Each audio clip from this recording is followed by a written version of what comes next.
বলে হনুমান তুমি সাগরের নিচে চলে যাও। সাগরের নিচে গেল গো হনু, যায় একটা কুঠোরা দেখতে পায়। সেই কুঠোরার দরজা খুইলা ভিতরে ঢুইকা যায়,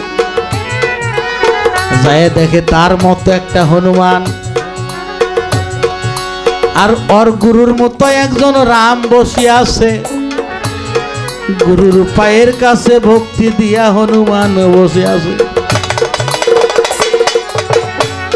দেখা চলে আসলো, বলে দয়াল আমার মতো একজন দেখলাম, আপনার মতো একজন দেখলাম, দেখলাম তার পায়ের মধ্যে ভক্তি দিয়া আছে, এটা তো আমিও দেই, এটাই কি গুরু ভোজন? বলে আবার যাও। আবার যখন যায় দেখে রাম এবং সীতা দুইজন বসে আছে, ওর মতো একজন হনুমান দুইজনের মাঝখানে ভক্তি দিয়া পড়ে আছে। বলে দেখে আসলাম, কি দেখলা? আজকে দেখলাম আরেক খেলা, আপনার মতো একজন, আমার গুরু মায়ের মতো একজন, আর আমার মতো একজন হনুমান এই গুরু এবং গুরু মায়ের পায়ের মধ্যে ভক্তি দিয়া পড়ে আছে, এটাই কি ভজন? বলে আবার যাও। আবার যখন গেল চলে দেখে রাম লক্ষ্মণ সীতা তিনজন বসে ওর মতো একটা হনুমান সেইখানে ভক্তি দিয়ে দেখা চলে আসলো। বলে এটা কি গুরু ভজন?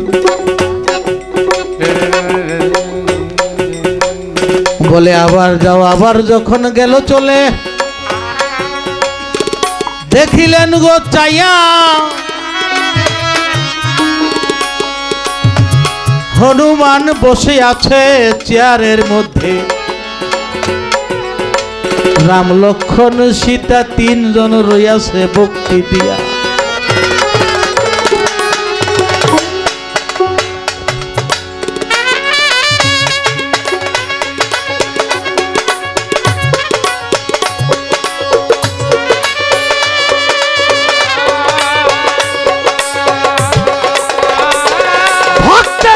ভক্ত যদি হইতে পারে সেই দিন তার গুরু ভজন হয়, সেই দিন গুরুই নিজে ভক্তের ভজনা করে। এটা হইল গুরু ভক্তি।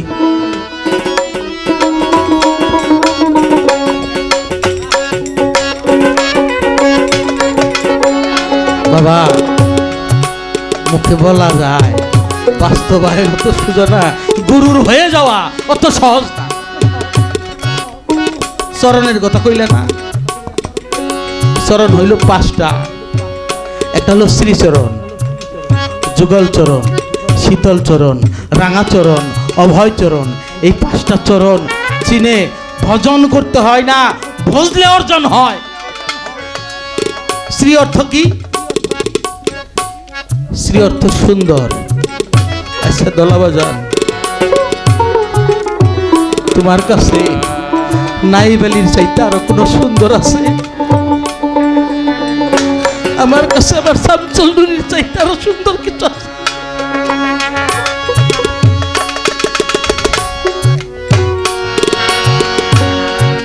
বাসার চন্দ্রের চাইতে তোমার কাছে সুন্দর কিছু আছে? তাহলে গুরু রূপ যে হৃদয় ধারণ করে তার শ্রীচরণ ধারণ হয়।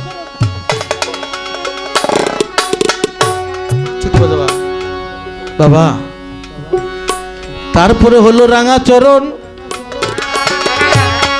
ভক্ত তোমারে জানাই গুরু রঙে রং মিশাইয়া যেই জন চলতে পারে ভাই। গুরু রং কি? গুরু যা করে তাই তোমার করা, যা নিষেধ করে তা বর্জন করা। আমার খাজা মঈনুদ্দিন চিশতির পীরকে উসমান হারুনি, উসমান হারুনি রওনা দিছে, ওনার সাথে রওনা দিছে 10,000। কোথায় যাবে? হজে যাবে, মদিনায় যাবে। 10,000 লোক দেখে না তো করতে পারে না কাউরে। সামনে যাইয়া পাইছে একটা কালী মন্দির, দিছে ভক্তি। খাজা মঈনুদ্দিন গুলো আমার বাবা যা করছে আমি তাই ভক্তি দিছে।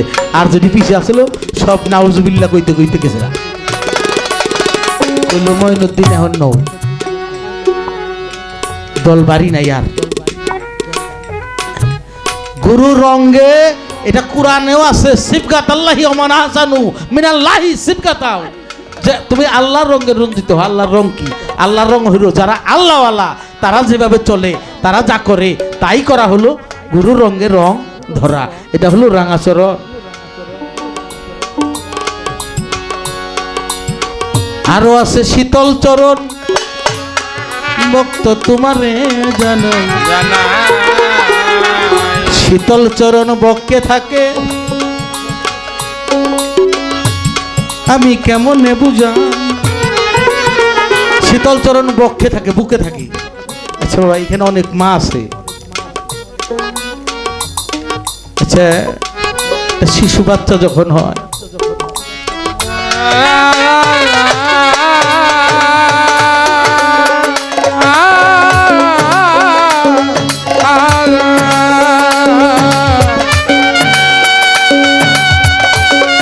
বাবা একটা সন্তান যদি কোনো পরিবার আছে, এটা আনন্দ না? সেই বাচ্চাটা 3 মাস 4 মাস বয়স হয়েছে, নানার কুলে গেলে আমার নাতি ভাই, আমার সোনা মানিক, দাদির কুলে গেলে ফুফু খালা যারা আছে সকলেই আদর করে। এখন হঠাৎ করে এই আদর করতেছে, মায় গেছে একটু সন্তানের কাপড় চোপড় নষ্ট হয় না, এগুলো একটু ধোয়ার জন্য কল পারে গেছে, বাচ্চাটা কাঁদতেছে। কত বাবা শোনা নাতি ভাই দাদা ভাই কত কিছু কইতেছে, কত জনের কুল পাল্টাইতেছে, এই বাচ্চা আর থামে না। তখন মায় ডাক দিছে, গেদি ও গেদি তাড়াতাড়ি আয়। বলে যে হাতের কাপড়টা, কয় ফালাই দে, ফালাই দে, এখন আর লাগবো না, এখন তোরে দরকার। হাতের কাজটা ফালাই দিয়া মায় আইসা ওই রাড়া করে কাঁদতেছে। এই বাচ্চাটা তুলে নিয়া মা বুকের কাপড়টা গুছাইয়া অমৃত সুধাটা মুখে দিল। দেওয়ার সাথে সাথে সেই বাচ্চাটা ঠান্ডা হয়ে যায় না? আর কি কান্দে? আর কান্দে না বাবা, কারণ সে অমৃত সুধা পাইছে। একজন ভক্ত যদি ব্যাকুল হয়ে মনের মধ্যে ব্যথা নিয়া গুরুর চরণে পড়ে যায়, সেই গুরু যদি সেই ভক্তকে বুকে জড়ায় দেয়, তার যত জ্বালা আছে সব নিভে যায়। এই জন্য শীতল চরণ বুকে থাকে। আর এই শীতল চরণ বুকে থাকে যদি কোনো গুরু তার ভক্তকে বুকে নেয়, তখন যুগল চরণ হয়ে যায়, গুরু ভক্তের মিলন হয়ে যায়, তখন হয়ে যায় যুগল চরণ। এই যুগল চরণ যখন হয়ে যায়, গুরু তখন তার প্রতি সন্তুষ্ট হইয়া এই গুরু তখন মুখে বলে যে আজকে থেকে তোকে আমি খেলাপতি দিয়ে দিলাম, অভয় দিয়ে দিলাম, আজকে থেকে তুই নিজেই গুরু, যেন অভয় দান করে, তার আর কোনো ভয় নাই। এ হলো পঞ্চচরণ। বাবা খারাপ লাগে আপনাদের? এখন হইল 4 কালেমায় 14 সেজদা। 14 সেজদা কেন হইল? কোরআনে 14 সেজদা আছে, এই জন্য কালেমার মধ্যে 14 সেজদা রাখছে। কালেমা কি? কালেমা হলো বডি, এই বডির মধ্যেই 14টা সেজদা আছে। সেটা কি সেজদা? অর্থ কি? সেজদা তো আরবি, এটার অর্থ কি? অর্থ হইল অবনত করা। তোমার এই দেহের মধ্যে 14টা জায়গা আছে, যে জায়গাগুলা গুরুর কাছে সবসময়ই নত থাকবে, উচ্চ হবে না। যেমন মুখের আওয়াজ, গুরু যেভাবে কথা কয়, গুরুর গলার আওয়াজের চাইতে জোরে কথা কোন যাবো গো? না, নিষেধ। গুরুর দৃষ্টির চাইতে উচ্চ দৃষ্টি করা যাবে না। এই চোখে, কানে, নাকে, মুখে, এখানে 7টা, আরো আছে ভিতরে 5টা, 12টা, আর 2টা আছে দ্বিদলবদ্ধ, 14টা সেজদা আছে। বাবা এগুলো খেয়াল করে করতে হবে। আর একটা কথা কইছে, বিনা সেজদায় নামাজ আদায়। বিনা সেজদায় নামাজ আদায় হয় জানাজার নামাজ।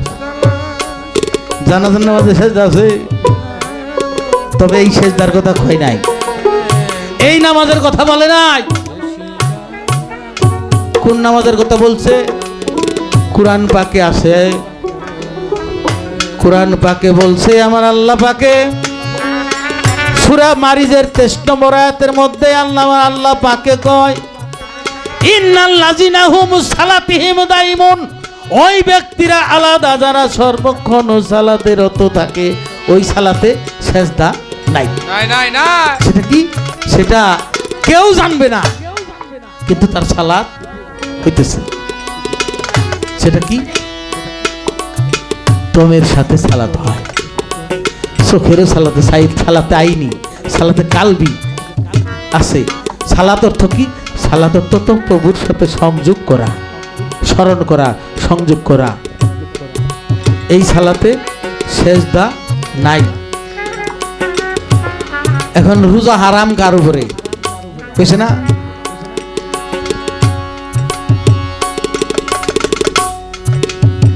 রোজা হারাম। এই যতগুলা মুসলমান আছে ব্যাগের উপরে রোজা হারাম আছে 5 দিন। সেই 5 দিন কোন দিন? রোজার ঈদের 2 দিন, কুরবানির ঈদের 3 দিন। এই 5 দিন রোজা রাখা হারাম। আবার কোন যে কুরবানির ঈদের রোজা রাখে, ওই রোজা হইল ওই কুরবানি দেওয়া পর্যন্ত, ওই সেহরি খাইয়া বেলা ডুবা পর্যন্ত না। কি কুরবানি দেবো, কুরবানির মাংস খাইয়া ওই রোজা শেষ। কিন্তু এই 5 দিন হইল রোজা রাখা হারাম। আরো আছে, এখানে অনেক মায়েরা আছে বাবা।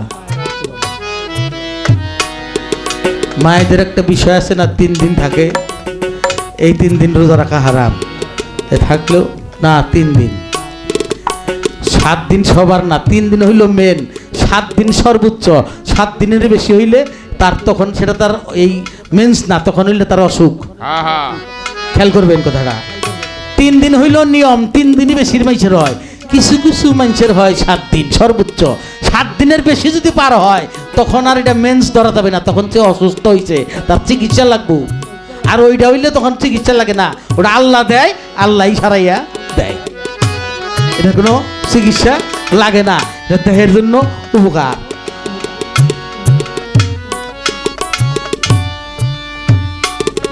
আর না কইলাম আরো আছে, মোটামুটি কই সিটি থাইকো না, এত বেসাল পারলে ভালো হয় না।